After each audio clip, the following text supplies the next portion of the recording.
Graça e paz, irmãos. Amém? Deus é bom e a sua misericórdia dura para sempre. Por isso que nós estamos aqui. Amém, queridos? Vamos ler a Bíblia Sagrada no nosso texto, que é 2 Reis, capítulo 5, que vai falar da cura de Naamã, né? A forma como Deus escolheu para curar esse homem, que era um homem honrado, era um homem, né, de boa fama, vamos dizer assim, no meio do seu povo, e Deus assim o curou. Vamos orar, meus irmãos, mais uma vez? Bendito seja o teu nome, ó Deus. Muito obrigado pela leitura da tua palavra. Muito obrigado também pela certeza que temos que mais uma vez o Senhor há de nos falar ao coração. Santo é o nome do Senhor, e é a ti que nos curvamos nesta hora, em reverência à palavra que acabamos de ler, te pedindo ajuda e discernimento. Que a nossa mente e o nosso coração esteja preparado para receber a boa semente da palavra do Senhor. Obrigado, nós te damos toda a honra, toda a glória, todo o louvor e todo o agradecimento em nome do Senhor Jesus Cristo. Amém. Pode sentar, queridos.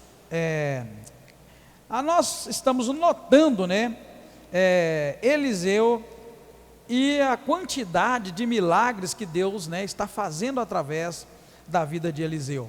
E isso mostra para nós que não resta dúvida que os teólogos, os estudiosos, temem em dizer que quando Eliseu pediu porção dobrada do espírito de Elias, eles temem em aceitar que era isto que ele estava pedindo mesmo, era o poder de Deus na sua vida para ministrar. Todos eles vão dizer que aquela era uma forma de pedir herança, mas qual herança que a Bíblia, né, relata que Elias tinha? A Bíblia não relata que ele tinha herança, e a gente vê que desde o início, desde que ele atravessou o Jordão de volta, Eliseu tem feito milagres e mais milagres e mais milagres, e agora nós vamos encontrar mais 2 sinais, na verdade, miraculosos, feitos através de Eliseu, esse grande homem de Deus, né? Esse texto vai trazer o assunto polêmico da cura de Naamã. Polêmico por quê? Porque nós vamos encontrar que Naamã era do povo sírio, que oprimia Israel, que estava leproso. Aí o fato de Naamã estar leproso põe em dúvida e em xeque alguns ensinamentos que dizem que o leproso vivia de que forma nos tempos bíblicos. Quem lembra? Tá, hein? Isso, tá? Então é para a gente não engolir todo o ensinamento que traz até nós. Todos nós sabemos e todos falaram a mesma coisa, que o leproso vivia separado, né? Que o leproso vivia em cavernas, que existiam cidades, né, afastadas, isoladas só para os leprosos. Mas aqui eu não estou torcendo a Bíblia nem nada. A Bíblia que diz, ora, Naamã, comandante do exército, rei da Síria, está vendo? Era homem honrado diante do seu Senhor e de muito respeito, porque por meio de Naamã, o Senhor livrara os sírios. Era esse homem valente, mas estava leproso. Tá, irmãos? É para que a gente conheça a Bíblia, mas conheça a Bíblia toda, e não venha aceitar, né, um ensinamento unilateral, de um foco de vista só, sem questionar, mas é isso aqui e aquilo ali, né? Então assim, só para a gente aprender um pouco mais. Então, os sírios, irmãos, estavam oprimindo Israel de todas as formas, e nós já vimos guerras entre eles, e ameaça de fazer alianças. Tanto era que vivia oprimindo, que a cena que nós vamos encontrar é exatamente essa, está vendo? Ó, Israel sofria opressão dos sírios, quando uma menina de Israel, levada cativa, viu que Naamã era leproso, e esta menina, que era de Israel e que estava presa, tinha sido levada cativa, essa menina leva o milagre até o Naamã. É isso que o texto vai dizer, olha, verso 2, saíram tropas da Síria e da terra de Israel, e levaram presa uma menina que ficou ao serviço da mulher de Naamã. Isso aqui, irmãos, dá para a gente pensar, dá para a gente meditar, dá para a gente aplicar na nossa vida. Essa menina era de Israel, tinha sido levada cativa, a minha tradução diz que ela foi levada presa, e ela estava a serviço da mulher de Naamã. Ela era empregada, uma doméstica, na casa de Naamã, e ela viu Naamã Naamã que era totalmente contra ela, irmãos. Ela estava presa na casa de Naamã, em Israel estava presa, estava cativo, e ela era uma prisioneira, nesse caso, a palavra que é presa uma menina que ficou a serviço da mulher de Naamã. Então quer dizer, já imaginou você preso na casa de alguém, aí você vê que o dono da casa é leproso, e você olha para esse leproso e encaminha este leproso ao milagre. Isso é uma das coisas mais básicas da vida de todo crente, irmãos. Olha bem a situação, a menina presa, trabalhava numa casa, viu o patrão leproso, ai, se meu senhor tivesse em Israel, porque lá tem um profeta que curaria ele da sua lepra. Então, queridos, a gente pega isso aqui e traz para os nossos dias. Olha bem, você tem levado alguém até o milagre? Você tem levado alguém até Cristo, até Jesus? Isto é evangelização, irmãos. Isto é evangelizar. Isto é compartilhar do bem que a gente tem. Está vendo? A menina estava num momento de crise. Israel estava num momento de crise, de opressão. Mas a menina não estava focada na crise, nem na opressão, e nem na situação que ela era uma empregada em outro país, em outra nação, em outro povo que ela havia sido levada. Ela viu uma necessidade de um operar de Deus, e o coração dela, cheio de bondade, encaminha ele. Então assim, é porque eu estou dizendo isso para vocês, que isso é algo que tem acontecendo no nosso dia a dia. A gente tem que levar o milagre de Deus, ou as pessoas até o milagre de Deus, porque nós sabemos onde ele está. Todos nós sabemos onde está o milagre. Por que a gente não caminha as pessoas ao milagre? Porque a gente não aproveita a oportunidade. Opa, ali tem uma chance de um milagre. E olha que o milagre foi levado aqui ao opressor. O milagre foi levado ao opressor, né? Não foi levado a alguém dos irmãos, de pais, da família. Não, era o opressor, ele era um comandante.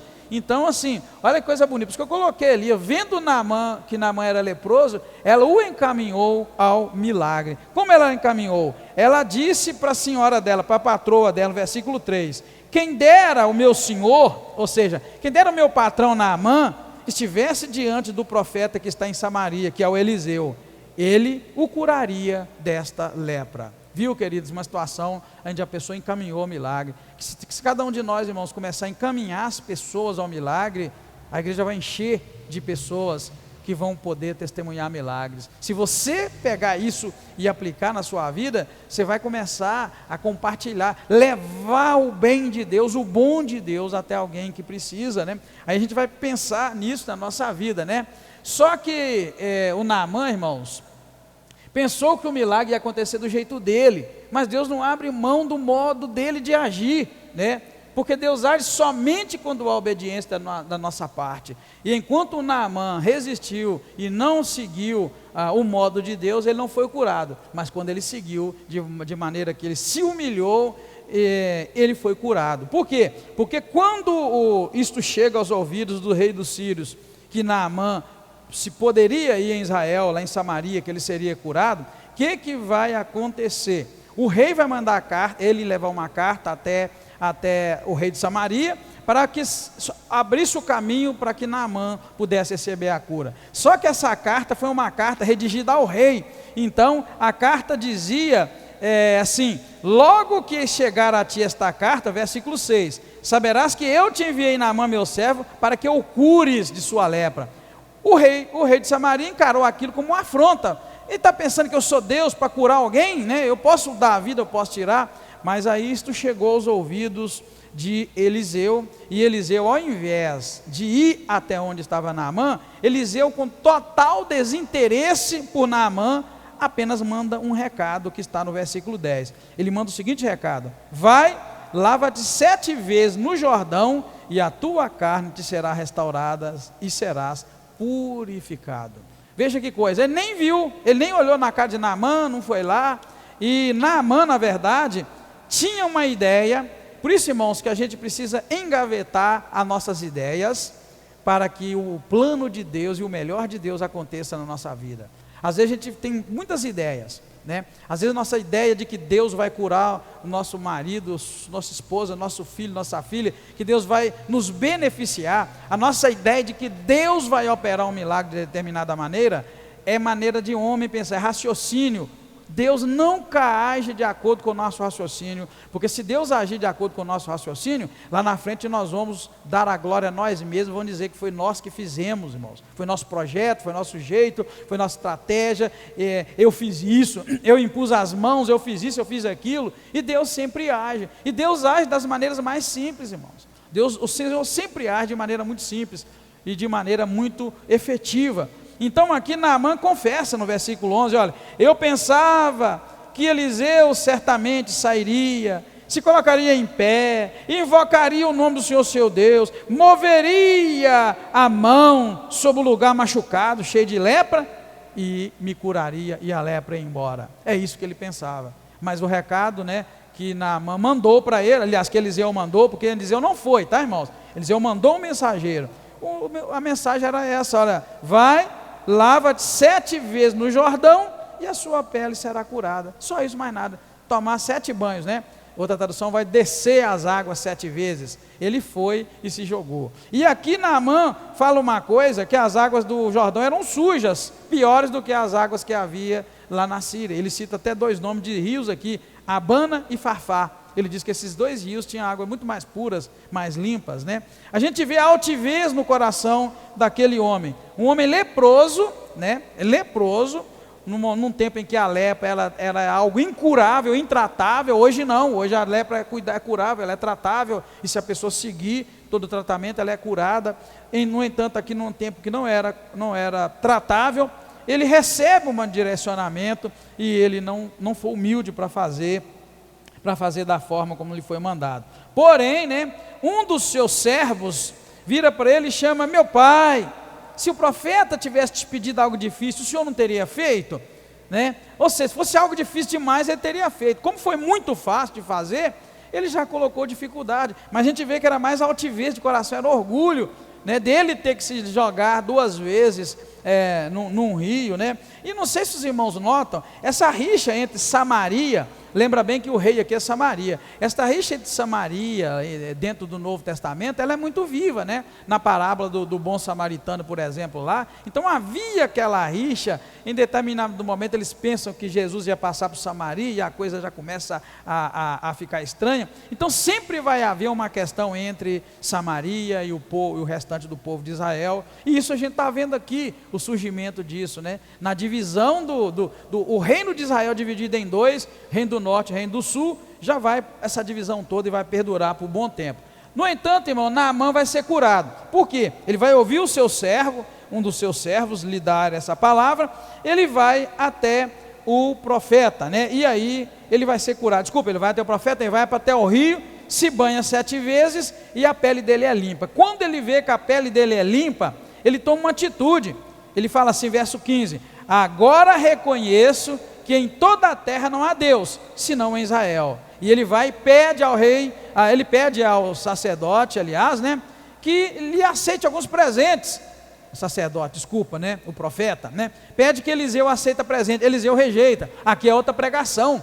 Já imaginou? Ele fez um milagre e o Naamã oferece para ele muitos presentes que havia levado. Ele não aceita nenhum. E ele ainda dá uma palavra assim: tão certo como vive o Senhor, em cuja presença estou, eu não aceitarei. E ele não aceitou presente nenhum. Então a gente pode fazer isso num paralelo com os dias de hoje, Será que os pregadores de hoje estão atentos a essa verdade de não aceitar presente, Presente que eu quero dizer, irmãos, aqui não é presente não, tá? Não é quando vem um pregador, a gente dá uma camisa para ele, a gente dá, não. Está falando de dinheiro, De dinheiro. Aí a gente fica em dificuldade até com a famosa oferta, que a gente também dá.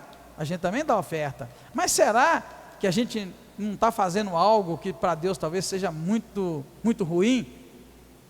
Ah, pastor, mas o obreiro, ele precisa de sustento. Aí a gente vai juntando um punhado de coisa na cabeça, Porque na verdade, a Bíblia vai dizer no Novo Testamento: digno é o obreiro do seu salário, do seu sustento. É verdade. Mas será que o que a gente tem visto são obreiros sendo sustentados ou obreiros cobrando para fazer determinada coisa? É isso que a gente precisa pensar. Ele não aceitou o presente. E aí, o que vai acontecer? Naamã vai pedir: se você não aceita, então eu gostaria que você me desse, você me desse, verso 17, dá ao teu servo uma quantidade de terra que 2 mulas podem transportar, porque nunca mais oferecerá este teu servo holocausto, nem sacrifício a outros deuses, senão ao Senhor. Ali Naamã, irmãos, parece que converteu ao Deus. Não, eu nunca mais vou oferecer sacrifício senão ao Senhor. Não parece que ele tinha convertido? Só que Naamã não converteu não, irmão, ele ficou assim, um pé lá e outro cá. É incrível como isso acontece. Por quê? Porque logo que ele fala que nunca mais eu vou oferecer o holocausto a outro Deus, no versículo 17 ele diz isso, no 18 ele vai falar, ó, nisto perdoe o Senhor, Deus, né, lá, nisso perdoe o Senhor ao teu servo. Quando meu senhor aqui é o rei, né, o rei dos sírios, quando meu senhor, ou seja, quando o rei de Ciro entrar no templo de Rimom para ali o adorar, e se encostar na minha mão, e eu também tiver que me prostrar no templo de Rimom, quando assim me prostrar no templo de Rimom, nisso perdoe Deus ao teu servo. Está vendo, querido? Isso é incrível. O camarada acabou de receber um milagre grandioso de Deus, né? Falou que não vai adorar, sacrificar a Deus nenhum mais, pede até para levar terra para poder, né, sacrificar lá em cima daquela terra de Israel, lá nos Círios. Mas aqui ele fala, olha, perdoe Deus quando eu tiver que entrar com o rei de Israel, o rei dos Sírios, que eu trabalho para ele, quando eu entrar lá no templo junto com o rei de Ciro, e ele se apegar à minha mão, e eu também tiver que me prostrar no templo de Rimom, que Deus me perdoe por fazer isso. Aí eu te pergunto, será que vale um pedido de perdão desse para Deus? O irmão Modesto está balangando a cabeça ali, que não vale, pode falar, vocês acham que vale? Hein? Você também acha que não? Mas esquisito, é a mesma coisa dizer assim, me perdoe Deus, que eu vou entrar naquela boate, sei lá, vou entrar naquele motel, eu vou beber, eu vou fumar, ou eu vou pegar uma arma, eu vou matar alguém, ou bater em alguém, me perdoe Deus, se eu for no tal lugar e meter soco na cara de alguém, mais ou menos isso, né, irmãos? Então assim, só para os irmãos verem, como é que essa questão de Deus fazer um favor para nós, nesse caso foi um milagre, e o quanto isso influencia a vida de alguém. Ele chegou a dizer que não sacrificaria outro Deus, mas ao mesmo tempo ele já antecipou uma situação em que ele iria. Então mostra que o coração dele não estava 100% grato a Deus e reconhecendo a Deus pelo milagre. Não houve ali uma entrega total, né? Mas aí o profeta dá uma resposta, pois ele não é Deus, né? O profeta não é Deus, ele vai e responde, vai-te em paz, verso 19. E depois disso, né, depois que Naamã se tinha afastado, aí vai acontecer uma outra cena muito importante, né? O que vai acontecer? Ele oferece os presentes a Eliseu, que não aceita, mas o Geazi, irmãos, pensando que podia, olha bem, pecar às escondidas, ele vai atrás do Naamã, mente para o Naamã, ele chega e diz que chegou uns jovens, filhos dos profetas, discípulos dos profetas, lá na casa onde estava Eliseu, e Eliseu mandou ir lá e pedir, na verdade, aqui está dizendo, pedir a ele 1 talento de prata e duas mudas de roupa fina, versículo 22, e vai ainda usa o nome, irmãos, o nome do profeta, diz que o meu Senhor me mandou dizer, ou Eliseu me mandou dizer, sabe, irmãos, Naamã acaba ali sendo um instrumento, né, de Deus, né, quando foi curado para a glória do Senhor, e ao mesmo tempo para a queda, né? Como é que pode um milagre, irmãos, servir para glorificar a Deus, e ao mesmo tempo serve de exemplo para nós da justiça de Deus? Parece que Geazi pensou que ele podia fazer as coisas escondidas, que não ia dar em nada, né? Agora eu vou fazer uma pergunta para vocês, se vocês servissem a um profeta, igual Eliseu era, vocês iam ter algum momento, vocês iam pensar que podia fazer algo escondido, que ele não ia saber? Não é? É por isso que eu coloquei, ele pensava que podia pecar às escondidas, e assim somos nós, irmãos, às vezes a gente faz uns pecadinhos escondidos, pensando que o nosso Senhor não vai ver, mas Ele vê tudo, Ele está vendo. Então, é coisa para a gente pôr em meditação. Como é que é, irmão? Não entendi. Ele quem? Como é que ele descobriu o quê?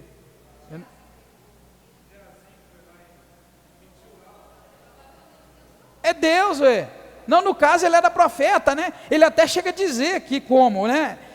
Ele fala assim, olha, verso 26, quando Geazi volta, Geazi volta, pega as coisas e esconde, e dá uma que não aconteceu nada. Aí o verso 26, verso 25, perguntou-lhe Eliseu, de onde você vem, Geazi?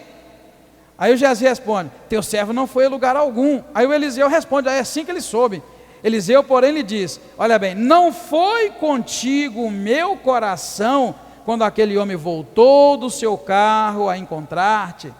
Ou seja, Deus levou ele em espírito junto com ele. Aqui está dizendo como, né?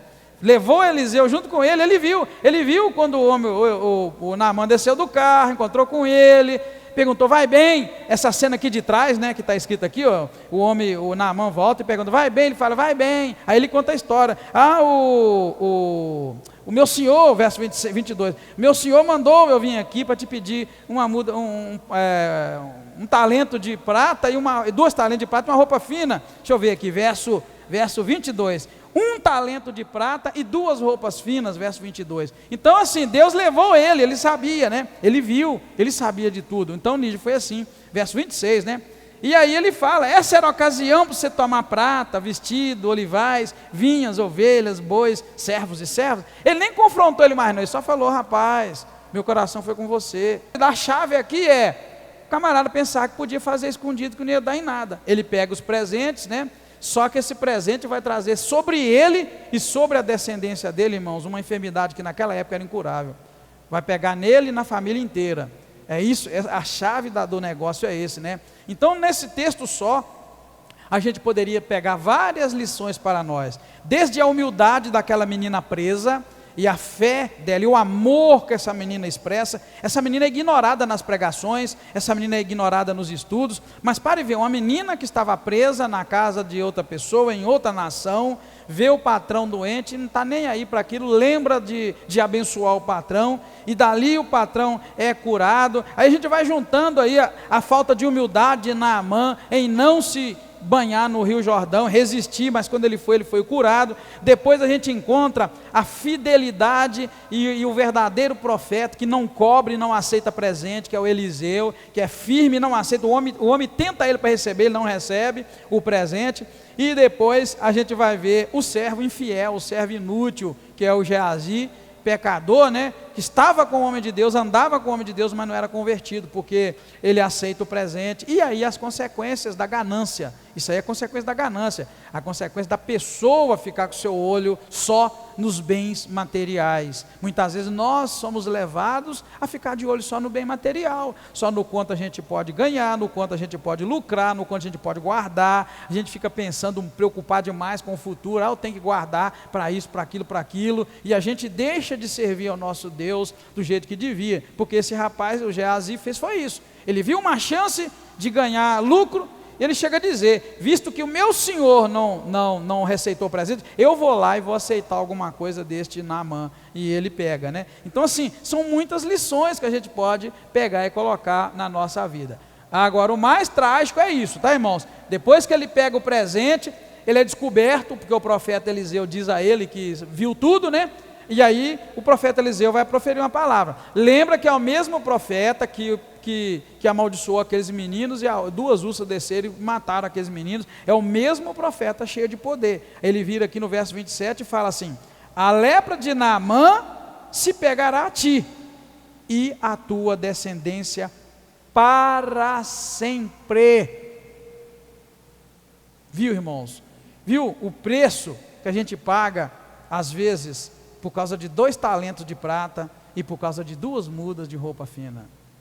Às vezes a gente pensa que é só prazer, o gozo do pecado, o prazer de adquirir bens. Não, queridos, existe consequência.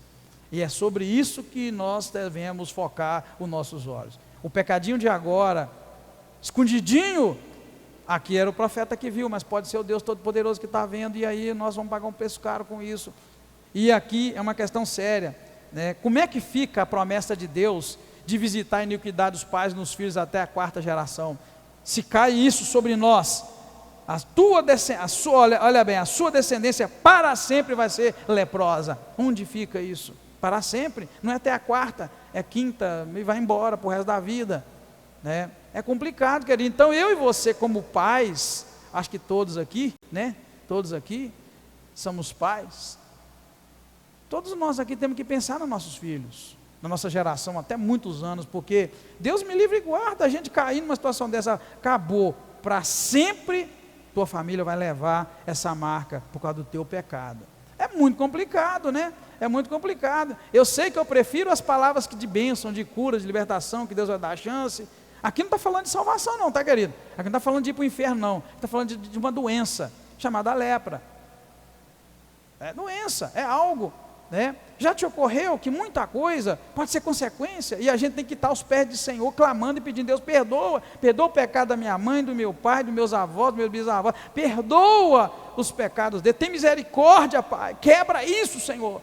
Mas só que se a gente também desviar e viver no pecado, nós vamos só perpetuar a maldição para mais para frente, mais para frente, mais para frente, porque sabemos que nós temos um Deus misericordioso, que Ele é longânimo, Ele pode nos perdoar. E mesmo que haja na minha vida, na tua, na nossa família, uma maldição pregada por Deus, porque eu quero que os irmãos entendam, tá, irmão? Homem nenhum pode amaldiçoar ninguém, é Deus que abençoa, é Deus que amaldiçoa. E se Deus falou isso de mim, de você, de nós, de alguma das nossas famílias, vamos clamar a Deus então e falar: Senhor, mesmo com lepra, eu quero ser salvo e quero que a minha família seja salva. Amém, igreja?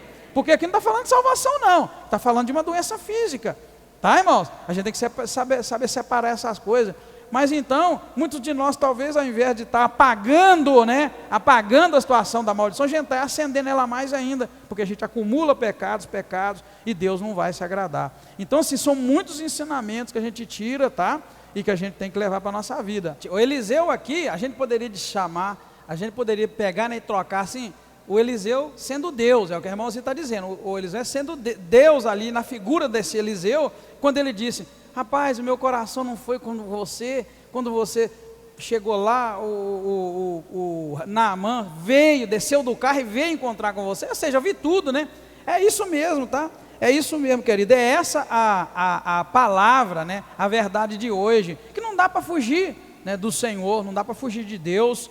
Então, pecar às escondidas é bobeira, ele vai ver não, já viu, está vendo, e enfim, quando a gente está dormindo, deitado, o Senhor está esquadrinhando nossos corações, nosso interior. O Senhor sabe de tudo, o Senhor não dorme, está sempre acordado. Então não há como fugir de Deus. A melhor coisa é reconhecer isso, né? Reconhecer essa presença maravilhosa. E o pior, né? Eu fechei aqui na minha Bíblia escrevendo aquilo ali, que o pecado de nesse caso, o pecado de Geazi vai para toda a sua descendência, porque não é a palavra minha, é a palavra de Deus, né? Que o profeta proferiu sobre ele. E depois a gente pode até pesquisar, né, sobre a descendência, né, de Geazi e ver, né, o que acontece com eles no futuro. Então, querido, a gente precisa muito buscar dentro da palavra de Deus a forma de Deus agir. Eu disse para os irmãos, a gente conhece o caráter de alguém pelas atitudes daquela pessoa, pelo modo de agir. E falo direto para os irmãos, só conhecemos o caráter de Deus vendo o modo de Deus agir. Então a gente conhece Deus pelo modo dele agir. O caráter de Deus está impresso no modo dele agir, né? Olha que firmeza que esse profeta vai falar e Deus vai agir, né? E Deus vai cumprir aquilo que ele falou. Então isso é o caráter de Deus. O nosso caráter é o nosso modo de agir. Por isso que a gente fala: fulano é bom caráter. Não, fulano é mau caráter, porque o modo de agir daquela pessoa não condiz com o padrão, né, que se espera. Aí a gente vai dizer que é mau caráter. O bom caráter é aquela pessoa, suas atitudes são corretas, são cheias de princípios éticos e morais. Isso é que é um bom caráter, aquela pessoa, né, que é de bem. Nós chamamos assim, pessoa de bem, não do bem, pessoa de bem, né, que é a pessoa que cumpre com o seu dever, né, corretamente, não anda infringindo as leis, as regras. Agora a pessoa que corre atrás de uma carteira de motorista ilegal, aquela pessoa que vive na ilegalidade, né, que é a pessoa que vive fazendo coisa errada, buscando meios ilegais para resolver, nós vamos chamar aquela pessoa de mau caráter, aquela pessoa, fulano é isso e aquilo. Então assim, isso é muito sério, tá, irmãos? E a gente precisa passar a nossa vida por isso e aplicar no nosso dia a dia. Na semana passada, no capítulo 4, irmãos, nós encerramos com a seguinte conclusão: Milagre é uma via de mão dupla, depende de Deus, mas depende também da ação de quem busca o milagre. Ou seja, aquela mulher, né, o azeite multiplicando, nós vimos, depois a sunamita com o filho dela sendo curado, todas elas tiveram uma atitude, agiram com fé e Deus fez. Então a gente precisa de ação, nunca pare, porque seu milagre depende da sua atitude de continuar, de ter perseverança. Aquela pessoa que faz planos, projetos, eu vou fazer isso, eu vou fazer aquilo, e depois ela começa e para, essa pessoa nunca vai ver milagre na sua vida. Por quê? Porque a palavra diz para nós, não pare, seu milagre depende da sua atitude de continuar, de ir em frente, tá? Aquilo que Deus põe em tua mão para fazer, vai embora, não para, porque se você parar, o milagre cessa. Por que se você parar, o milagre cessa? Na hora que a viúva parou de virar vasilha de azeite, o milagre cessou, parou do azeite multiplicar. A mesma coisa a sunamita não parou, foi direto atrás do milagre, ela queria que o profeta fosse até sua casa para o seu filho ser ressuscitado, e ela foi determinada, não parou, e aquilo aconteceu. Então, semana passada, essa foi a conclusão. Mas na conclusão de hoje, sobre esta cura de Naamã, a gente vai ver o que? Também sobre milagre. Nós vamos ver, irmãos, nesta cura de Naamã, que milagre não é garantia de conversão, mas milagre é garantia de provação. Olha que situação que eu cheguei à conclusão. Milagre não é garantia de conversão, mas de provação. Você viu lá que Naamã foi curado, mas não converteu? Ele saiu da cura, falou, não vou sacrificar a Deus nenhum, mas que Deus me perdoe se eu for lá com o rei no tempo de Rimon, e lá também eu me ajoelhar e me curvar diante de Rimon. Não converteu, irmão. Não converteu. A frase ali vai ajudar, né, a gente a chegar nisso que você falou. A cura, irmãos, em si, ela é aquilo ali, está vendo? Ó? A cura, ela é a manifestação física do poder de Deus, está mais na frente ali. Mas é a minha atitude, irmãos, que vai mostrar que eu passei para o lado de Deus agora, é isso que eu quero dizer, né? Então tem gente que gosta de milagre, busca milagre, ora por milagre, sobe no monte, recebe milagre, e está certo, mas agora, irmãos, o que vai marcar de fato que você é uma pessoa agora convertida, que reconhece que foi Deus que fez o milagre, é quando você passa para o lado de Deus. Opa, a partir de hoje, acabou Rimon, acabou tudo, acabou os deuses dessa terra, acabou o corpo mole, agora eu passei para o lado de Deus, porque eu vi, foi Ele que curou esse câncer, foi Ele que curou essa lepra, foi Ele que curou essa anemia, foi Ele que curou esse problema cardíaco, foi Ele que curou esse problema de pulmão, foi Ele que curou esse problema do sangue, agora eu estou do lado de Deus, passei para o lado de Deus, que agora eu reconheço que foi Deus. O modo de reconhecer é só esse. Então veja bem, Naamã não fez isso, então mostra para nós que milagre não é garantia de conversão, mas é de provação. Por que provação? Porque a partir disso, Deus espera que você passe para o lado dele, Ele espera que você reconheça. Você imagina uma lepra incurável, Deus curou, agora Deus pensa assim, estou falando assim, Deus pensa, irmão, como ser humano, tá? É que se espera que você, opa, nunca mais eu quero lepra. Se esse Deus tirou a minha lepra, Deus espera que você vá para o lado dele, porque Deus, como um bom pai que Ele é, Ele não quer ver seus filhos machucadinhos, né? Eu não sei quantos das irmãs aqui que são mães, né, quantos pais aqui, já tiveram um tempo que seu filho sofreu um machucado, um rasgado, uma doença, algo assim. Você quer que ele volte a machucar, a rasgar? Você quer que ele volte? Diga bem, eu sei, porque eu fui criança, tenho um punhado de marca, né? E minhas meninas às vezes também marcavam. Mas você acha que eu queria que a minha filha batesse a boca, cortasse a boca outra vez para sair tanto sangue? Não, meu desejo é que nunca mais acontecesse isso. E quando era um corte maior, a minha oração era também que não ficasse uma cicatriz muito grande, para quando ficasse velha, não tivesse vergonha, né, daquela coisa no rosto, sei lá em quê. Então Deus também, como um bom pai, Ele pensa assim, não, esse menino teve lepra, eu tirei a lepra, eu não quero que ele tenha mais lepra, então eu espero que ele fique do meu lado, para que eu possa protegê-lo e guardá-lo, para que ele nunca mais tenha lepra. Mas não foi isso que Naamã fez, então não é garantia de conversão. Então por isso que hoje nós temos um problema com milagre.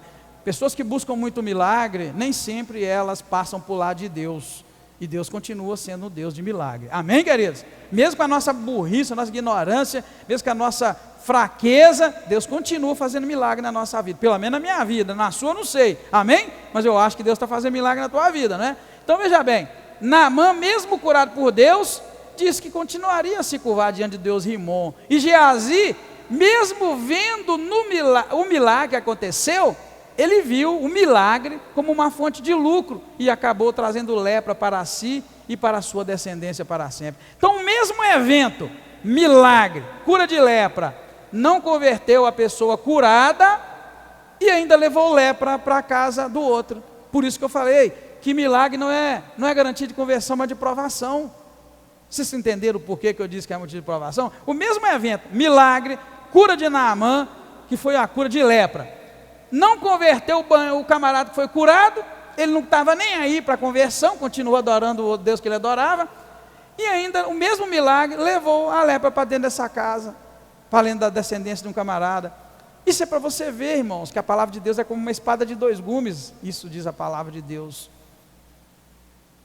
Hebreus vai dizer isso, ela corta dos dois lados, ao mesmo tempo que ela abençoa, ela cura, ela pode também servir, a mesma coisa servir para maldição. É o que Jesus serviu. Jesus, né, quando Jesus foi apresentado no templo, né, foi proferido lá: esse menino será para a elevação e queda de muitos. Como é que pode o mesmo Cristo elevar muitos e derrubar muitos? Faca de dois gumes, é a palavra de Deus. Às vezes a palavra ela é pregada, quando ela sai, ela leva muita gente para o céu, mas também a mesma palavra leva muita gente para o inferno. Por quê? Porque ela promete a salvação, mas também a condenação. Se você não entrar no caminho, não passar para o lado de Deus, a mesma palavra que salva um, leva o outro para o inferno, porque é a palavra de Deus, ela é assim o tempo todo. Deus nos fala o caminho do bem, da vida eterna, o caminho do mal, o caminho da morte. Então, é uma faca de dois gumes, o tempo todo é isso que a gente ouve da palavra de Deus. Então, é complicado, irmãos. Olha, guarda isso no teu coração, tá? Se você é uma pessoa que busca milagre, busque também a conversão, a salvação, porque o pacote de Deus é completo, mas ele não nos obriga, né, irmãos? O nosso lema em 2022, irmãos, é esse: um novo tempo de grandes milagres. Se você notar, está isso lá naquele panfleto que nós fizemos. Já estamos usando isso desde o final do ano passado.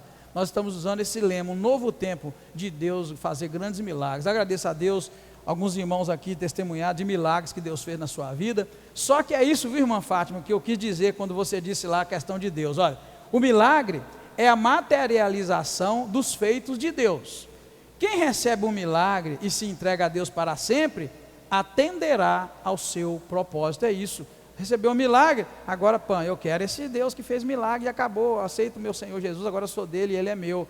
Esse é o propósito, irmãos, do milagre. O propósito é a pessoa se entregar para sempre a Deus, aquele que fez o milagre. Esse é o propósito de Deus no milagre. Então Deus curou Rubenildo de câncer, como ele testemunhou. Glória a Deus, aleluia. Esse milagre, Rubenildo, é para que você pule nos braços de Deus e fale: olha, estou muito satisfeito que o Senhor me esteve comigo naquele momento de dor, e agora é o seguinte, estou aqui, muito obrigado. Não tem dinheiro para pagar a cura, mas eu reconheço, estou me entregando para sempre a Deus. É isso, querido. Os demais irmãos, né, que testemunharam do seu milagre, estou falando do Rubenildo porque ele está aqui hoje.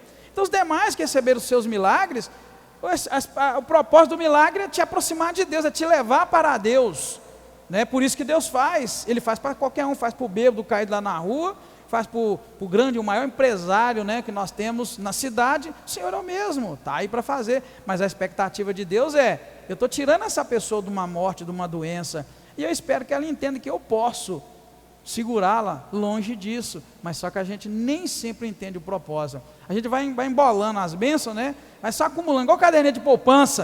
A gente vai pegando as bênçãos, mas só pondo na caderneta de poupança, vai engordando, acumulando, e a gente não cumpre o propósito. Então eu repito, o milagre é a materialização dos feitos de Deus. O que é materialização? O milagre torna palpável, visível a ação de Deus. Era uma lepra, Deus tirou a lepra, né? Era um mar que o povo tinha que atravessar. Qual foi o milagre? Deus abriu o mar, tornou material. Deus, soprou o vento, o mar abriu, né? Faltou água, Deus, manda descer água da rocha. Deram vontade de comer pão, ao milagre. Deus é a materialização do feito. Deus faz tornar palpável o pão, que é o maná que desceu do céu para o povo do comer. Depois deram vontade de comer carne, Deus manda codornizes para eles comerem.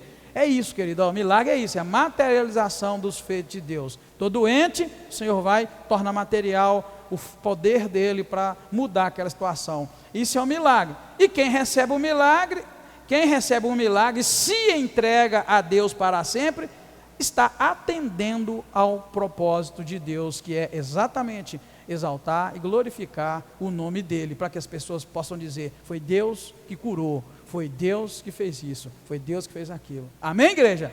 Que Deus abençoe sua vida ricamente, em nome do Senhor Jesus. Na semana que vem vamos para o capítulo 6, nós vamos ver Eliseu vai fazer flutuar o machado, Eliseu e os sírios, o cerco e a fome em Samaria, e aí nós vamos seguindo em nome de Jesus. Oremos. Muito obrigado, meu Deus, por esta noite, obrigado por esse privilégio, te agradeço por cada vida, Pai, que pôde estar aqui conosco. Peço a tua bênção, leva-nos em paz, guardados pela tua mão poderosa, e ajuda-nos a reconhecer os milagres que o Senhor tem feito na nossa vida, e ajuda-nos a ser gratos, e a nos entregar completamente ao Senhor. Livra-nos, ó Deus, de pensar que podemos pecar escondido, porque o teu coração, ó Deus, está o tempo todo conosco, não apenas para nos vigiar, mas na verdade para nos guardar de todo mal. Muito obrigado mais uma vez, peço a tua bênção para a tua igreja, em nome do Senhor Jesus Cristo. Amém.